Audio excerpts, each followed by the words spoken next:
terima kasih atas kesempatan yang diberikan. Terima kasih buat doanya Bu Teti, Tuhan Yesus memberkati.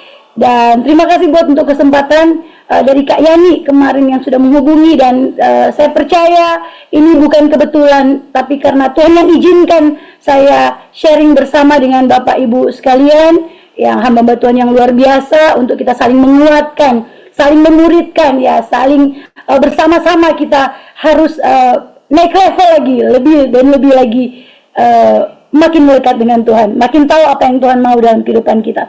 Baik, sesuai dengan tema yang telah saya berikan hari-hari sebelumnya, yaitu judulnya mengatasi pergumulan hidup.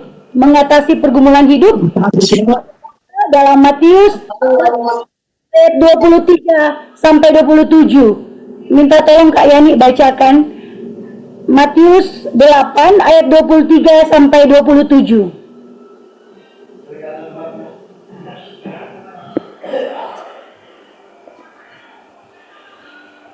Matius 8 ayat 23 sampai 27. Angin ribut diredakan. Matius 8 ayat 23 sampai 27. Lalu Yesus naik ke dalam perahu dan murid-muridnya pun mengikutinya. Sekoning-koning mengamuklah angin ribut di danau itu sehingga perahu itu ditimbus gelombang, tetapi Yesus tidur. Maka datanglah murid-muridnya membangunkan dia, katanya, Tuhan, tolonglah kita binasa.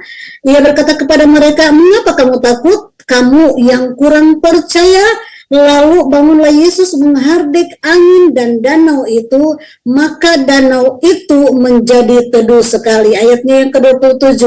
Dan heranlah orang-orang itu, katanya, orang apakah dia ini sehingga angin dan danau pun taat kepadanya?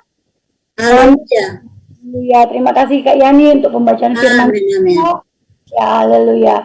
Sesuai dengan tema yang akan kita bicarakan, kita akan sharing pada malam hari ini, yaitu mengatasi pergumulan hidup, ya. Maka dari ayat ini, dari Matius 8 ayat 23 sampai 27 ini, ya, kita lihat sendiri bahwa ada pergumulan di sini, ada permasalahan di sini, ya. Siapa yang tidak memiliki masalah? Semua kita menghadapi masalah, ya kan? Sejak bangun pagi kita udah ada masalah, mau mandi atau enggak, mau sarapan apa ini, ya, kita hari ini mau kemana, ya kan? Itu yang kecil-kecil, itu persoalan kecil. Dan dari hal kecil begitu, itu bisa memicu persoalan yang besar. Jadi gara-gara mau mandi aja kita bisa masalah, oh siapa yang duluan mandi, misalnya kamar mandinya cuma satu, itu hal-hal seperti itu, ya. Ketika mau sarapan juga, ketika nggak suka sarapannya, itu bisa jadi masalah, ya kan. Jadi hal-hal kecil itu dapat memicu masalah. Jadi manusia ini memang terlahir dengan penuh banyak masalah, ya. Dan juga ada level masalah yang lebih besar lagi, yaitu dalam masalah keluarga, ya, hubungan antara suami istri, antara orang tua dan anak, ya. Ada anak-anak yang suka memberontak, ya. Kemudian ada masalah keuangan juga, ya, seperti juga masalah penyakit, sakit penyakit, bahkan dalam pelayanan juga ada menimbulkan masalah, kan, bahkan dalam iman kita pribadi, ya. Jadi semua kita hidup penuh masalah, nggak ada yang nggak ada masalah. Yang kita belajar sini juga di firman Tuhan ini juga masalah. Angin ribut ini adalah masalah, badai kehidupan kita, ya. Saat itu pertanyaannya kan, ada Yesus di situ, ya kan? Yesus ada di situ, tapi kok kenapa ada masalah datang? Kenapa ada rintangan datang atau badai kehidupan datang? Kenapa? Padahal ada Yesus di situ, ya, gitu. Jadi ternyata kehidupan orang percaya, walaupun itu ada Tuhan, ada jelas ada Tuhan Yesus di situ, tapi tidak kebawal dari pergumulan hidup. Tetap ada pergumulan hidup, ya. Tapi ada perbedaannya kita dengan orang dunia, yaitu yang jelas kita memiliki Yesus. Jadi sekarang kita diingatkan kembali bagaimana mengatasi atau menghadapi pergumulan hidup. Jadi menurut Matius 8 ayat 23 sampai 27 ini, pertama, hadirkan Tuhan dalam hidupmu, ya. Matius 8 ayat 23 berkata bahwa murid-muridnya mengikuti dia. Dalam Markus 4 ayat 36 yang Injil Sinoptik yang sama dengan ini mengatakan bahwa dan membawa Yesus beserta mereka. Berarti di sini ada sementara bersama-sama. Intinya harus ada Yesus dalam hidupku dan dalam hidupmu, dalam hidup kita bersama. Itu yang paling pertama. Nah sekarang, apabila Tuhan Yesus sudah berada bersama dengan kita dalam kehidupan kita, apakah masalah itu tidak akan datang? Ada lagu berkata, Tuhan tak pernah janji langit selalu biru, tetapi Dia berjanji selalu menyertai. Ya, amin, haleluya. Jadi memang betul, mengikuti Yesus bukan berarti tidak ada masalah. Masalah yang dipakai di sini nih, angin ribut yang dipakai di sini dalam katanya ini yang dalam bahasa Yunani itu adalah seismos. Seismos ini digunakan juga untuk gempa bumi. Pernah dengarkan seismograf? Itu alat pencatat gempa bumi atau tsunami. Ya seperti itu. Jadi angin ribut ini, yaitu guncangan yang besar sekali. Berarti ada badai yang luar biasa, ada ketakutan yang luar biasa. Ya. Dan dalam hal ini, sekalipun murid-murid Tuhan Yesus itu adalah seorang nelayan yang profesional, yang mereka dari kecil udah jadi nelayan, yang biasa di tengah laut, ya seperti bangsa kita, nenek moyang ke orang laut, tapi toh mereka panik juga. Berarti kita bisa lihat bagaimana luar biasa badai ini. Badai ini, pengalaman ini begitu menakutkan bagi mereka sekalipun. Yang orang-orang yang memang notabene adalah nelayan yang luar biasa, yang profesional. Nah, di zaman ini, ya kita memang tahu kalau memang badai itu, gempa bumi itu biasa diprediksi oleh alat seismograf itu dong. Jadi mereka itu biasa taruh kayak buoy itu kayak yang mengapung itu di pantai. Jadi itu diukur di situ getarannya. Kemudian kalau mulai ada tanda-tanda akan ada gempa atau tsunami, itu biasa dari buoy itu yang dia di atas air itu dia kirim signal ke satelit, dan dari satelit masuk ke program ke data, dan itu bisa diprediksi bahwa akan ada gempa bumi atau tsunami atau gelombang-gelombang besar begitu. Tapi itu pun tidak seluruhnya akurat, tidak sepenuhnya akurat. Ya, jadi intinya begini, badai hidup, cobaan hidup, mau angin ribut, ya kita samakan ini kan, angin ribut dengan persoalan hidup, pergumulan hidup. Itu bisa datang kapan saja, tiba-tiba seperti jai langkung, tak datang tak diundang, pergi tak diantar. Ya seperti itu. Artinya begini, kita harus siap sedia. Kita nggak perlu kaget, nggak usah kaget dengan badai hidup. Ya, kita nggak perlu kaget. Tiba-tiba bisa saja kita kehilangan pekerjaan, ya. Bisa saja, tapi tolak dalam nama Tuhan Yesus. Ada orang yang tiba-tiba divonis sakit kanker sama dokter dalam nama Tuhan Yesus, tolak dari kita semua. Ya, tapi memang ada kan seperti itu. Ada badai pergumulan perceraian, ya itu nggak diprediksi. Orang bisa bercerai kapan saja kalau memang sudah rasa nggak cocok, kayak bom waktu aja seperti itu. Bahkan ada orang yang terlilit hutang, itu juga kan pergumulan hidup, ya pergumulan hidup, dan terancam rumah akan segera disita. Itu banyak sekali terjadi sekarang. Tapi ingat selalu, ketika ada Tuhan, jangan panik. Jangan panik. Ada Tuhan saja itu langkah awal menuju kemenangan untuk mengatasi pergumulan hidup. Ya, bagaimana menghadirkan Tuhan dalam hidup kita? Ya, kita tahu sendiri. Kita harus undang Dia dalam kita dalam doa, dalam hubungan pribadi dengan Tuhan. Doa, masuk ruang doa. Kita mari hadirkan Tuhan senantiasa, rasakan, alami Tuhan setiap hari. Ya, dan kemudian bagaimana cara kita mendengarkan Dia berbicara balik? Nggak mungkin kan kita ngomong aja doa-doa, kita harus mendengar apa kata Tuhan. Ya, lewat firman Tuhan, kita baca firman Tuhan, dan kemudian beribadah setiap hari sebanyak-banyaknya, ya. Jangan jauhkan diri dari pertemuan-pertemuan ibadah. Firman Tuhan berkata, baik secara online juga onsite. Ya, kalau bisa onsite, ya kita lakukan onsite. Tapi kalaupun ada terhalang, ada gangguan, kita kan bisa beribadah seperti ini. Tapi pokoknya jangan jauhkan diri dari pertemuan-pertemuan ibadah. Jangan pernah. Ya, bagaimana dengan kita? Sudahkah kita hadirkan Kristus dalam kehidupan kita? Yes, amin. Saya percaya teman-teman semua, Bapak Ibu semua sudah menghadirkan Kristus dalam hidup masing-masing. Saya percaya, karena kalau enggak mungkin ada di sini. Ya kan, kita bukan orang-orang Kristen yang bayi rohani. Kita semua ini udah mengerti firman Tuhan. Saya tahu, aku lihat sering Bu Risma, aku lihat Bu Teti, Kak Yani, ya semua luar biasa. Ya, Bu Melani, ya. Sama seperti Daud berkata, aku senantiasa memandang kepada Tuhan, karena Ia berdiri di sebelah kananku, aku tidak akan goyah. Demikian juga kita, orang-orang yang percaya kepadanya, yang sudah menghadirkan Kristus dalam kehidupan kita, kita tidak akan goyah. Ya, bahkan ketika Daud juga dikejar Saul, ya mana dia goyah, dia nggak goyah. Ya, ada seorang hamba Tuhan namanya Billy Graham. Ya, kita pasti sudah mendengar nama Billy Graham. Dia penginjil, pendeta yang luar biasa di Amerika Serikat. Dia pengkhotbah yang luar biasa. Satu kali dia berkhotbah, banyak orang yang diselamatkan. Ya, dia berkata demikian. Hidup tanpa kesadaran akan hadirat Allah, artinya kalau kita nggak sadar ada kehadiran Tuhan, kalau nggak ada Tuhan, seperti mencoba bernapas tanpa udara, katanya begitu. Jadi artinya memang Tuhan adalah sumber kehidupannya. Ya. Dan apakah hamba Tuhan ini hidupnya mulus-mulus, nggak ada pergumulan hidup? Ada. Menjelang kematiannya dia sakit Parkinson, yang dia mengalami susah untuk berbicara. Padahal kan dia hamba Tuhan yang harusnya berbicara. Kalau mungkin lumpuh sementara di kursi roda atau apa masih bisa berkhotbah, tapi ini susah berbicara. Pergumulannya begitu berat. Banyak juga pergumulan keluarga, pergumulan banyak. Tapi ini yang saya mau katakan yang satu ini mengenai dia sakit sebelum dia meninggal, yaitu sakit Parkinson.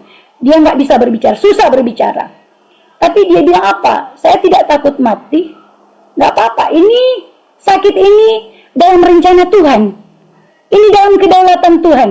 Saya tidak takut mati. Saya malah rindu ingin pulang ke rumah Bapa, pulang pada Kristus. Itu luar biasa, karena dia tahu bersama dengan Kristus dalam hidup, ya, itu akan luar biasa. Nah, sama seperti ini. Jadi poin yang pertama adalah hadirkan Tuhan dalam hidup kita. Baik, poin yang kedua, bagaimana menghadapi pergumulan hidup? Ya, kedua ada di ayat 25-26, berseru dan percaya kepada Tuhan. Ya, Tuhan tolonglah kita binasa. Ya, kata murid-muridnya gitu kan. Tapi apa Tuhan bilang? Mengapa kamu takut? Kamu yang kurang percaya. Ya, seruan teriakan ini murid-murid ini kalau dalam bahasa Yunani-nya dia bilang, Tuhan selamatkan kami sekarang juga. Ya, seperti mau katakan gitu. Tuhan sekarang juga selamatkan kami. Gitu. Itu spontan mereka katakan karena mereka panik dan takut. Ya, tapi mereka tahu ada di situ ada Yesus dan mereka tahu sebenarnya Yesus itu dapat menghadapi segala badai situasi apapun juga. Kan bukannya mereka sebelum-sebelumnya itu sudah melakukan mujizat. Tuhan sudah tunjukkan mujizatnya, menyembuhkan orang, bahkan membangkitkan orang mati, memberi makan 5.000 orang, ya. Mereka kan udah lihat, jadi mereka sebenarnya tahu ini. Tapi mereka pun panik saat itu, mereka takut. Ya. Kita juga demikian kan.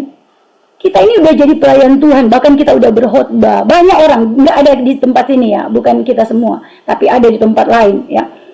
Padahal udah berkhotbah, udah bawa firman Tuhan. Tapi ketika masalah datang, langsung panik, langsung depresi ya. Padahal udah bawa firman Tuhan, padahal tahu ada Tuhan di situ. Tahu bahwa Tuhan ada dalam hidup mereka. Ya, dalam Matius 8 ayat 25-26 ini kita baca Yesus menegur mereka dengan keras. Karena mereka terlalu takut gitu. Iya, ketakutan mereka itu lebih besar dari iman mereka. Tuhan Yesus bukan menghibur, jangan takut ya, murid-muridku, jangan takut ada aku, ya. Enggak begitu. Dia dengan keras berkata, mengapa kamu takut, hai kamu orang kurang percaya? Dia menghardik dan marah karena ketidakpercayaan mereka. Ya, karena mereka terlalu takut dan panik. Nah, demikian juga dengan kita, ya. Kita ini berbeda dengan orang dunia. Kita ini udah jadi murid Kristus. Ketika kita menghadapi masalah terus kita terlalu lebay, Tuhan nggak mau bilang, aduh anakku, kasihan kamu. Enggak. Bisa jadi Tuhan marah sama seperti pada murid-murid ini. Mungkin dia akan berkata, hai Nancy, kok kamu nggak percaya? Hai kamu kurang percaya. Kalau misalkan saya yang tidak percaya ketika menghadapi masalah terus saya kayak mau depresi, pasti dia akan marah saya. Kamu ini udah mengajar orang, kamu ini udah berkhotbah, kenapa kamu kurang percaya? Bukan mau diulus-ulus kadang kepala saya, bisanya dimarahin, ya kan? Karena kita berbeda. Beda kalau kita masih bayi-bayi rohani, ya mungkin dikasihani, ya sabar ya dek, jangan ya dek, ya gitu ya. Tapi tidak dengan kita, ya. Kalau bagi orang lain kan mungkin pikir, Tuhan kan situasi ini wajar dong panik. Lihat aja ini badai begitu besar. Lihat aja ini siapa yang nggak takut ini bulan depan rumah ini akan segera disita karena utang bank. Siapa yang nggak takut? Begitu. Ini contoh ya, bukan nggak betul itu terjadi. Ya. Tapi Tuhan bilang, kamu lupa ada saya di sini. Ya. Berseru pada Tuhan. Itu yang harus kita lakukan. Kita harus berseru dan percaya. Atau mungkin kita memang berseru ya, tapi kita salah berseru. Karena tidak dengan iman percaya, yaitu berseru dalam keraguan, berseru dalam kepanikan. Jangan-jangan Tuhan nggak tolong saya. Ya, atau sudah merasa sering berseru tapi capek. Karena terlihat seperti Tuhan tidak mendengarkan. Atau ada lebih parah lagi, berseru tapi dengan nada memerintah. Tuhan, harus sekarang ya, jawab doa saya sekarang. Ya, tidak seperti itu. Apalagi jangan pernah kita kayak mengancam Tuhan. Tuhan, kalau Tuhan tidak jawab permasalahan saya, Tuhan tidak beri jalan keluar, saya stop melayani, saya stop masuk gereja, saya stop untuk berbuat baik apa yang Tuhan mau. Ya, Tuhan nggak bisa, kita nggak boleh lagi seperti itu. Itu kayak mundur jauh sekali. Kita udah di level 7-8, kayak di level 1 lagi. Ya, nggak boleh demikian, saudara. Jangan keraskan hati kita. Ya, Petrus juga memang pernah mengalami masalah, ada badai juga waktu itu dia berjalan di atas air, yang waktu itu dia bilang, Tuhan, kalau engkau itu Tuhan, aku juga mau berjalan di atas air. Tuhan bilang, ayo berjalan. Ya, tapi ketika itu juga, ketika dia lihat badai besar datang, ya, masalah di depan, dia tenggelam juga. Padahal dia murid Tuhan Yesus, di depan ada Tuhan. Tapi ketika dia berseru kan, Tuhan tolong aku. Apakah Tuhan mengulur-ulur waktu? Tidak kan, dia langsung tangkap. Ya. Jadi pencobaan-pencobaan, masalah-masalah yang kita alami ini adalah pencobaan-pencobaan yang biasa, firman Tuhan berkata. Yang biasa dialami manusia. Pergumulan-pergumulan yang kita alami ini cuman biasa, jangan terlalu lebay. Kita punya Tuhan, kita berbeda dengan dunia. Ya, Tuhan itu setia dan Ia tidak akan membiarkan kita dicobai melampaui kekuatan kita. Ya kan? Firman Tuhan berkata demikian. Karena pada waktu kamu dicobai, Ia pasti akan memberikan padamu jalan keluar sehingga kamu dapat menanggungnya. Firman Tuhan berkata. Wah, ini janji Tuhan yang luar biasa. Kita berbeda dengan orang dunia. Kemudian Tuhan pun berkata, serahkanlah kekhawatiranmu kepadaku.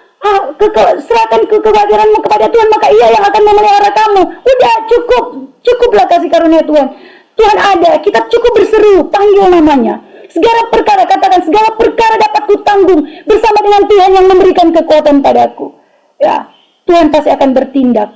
Tuhan pasti akan bertindak. Ya, saudara-saudara, iman itu yang dewasa tidak diukur dari seberapa banyak pengetahuan kita, seberapa bisa kita berkhotbah, seberapa bisa kita menasihati orang, ya, tapi ya akan terlihat dan terukur seberapa besar iman kita ketika pada waktu mengalami pergumulan hidup kita mampu menghadapi itu.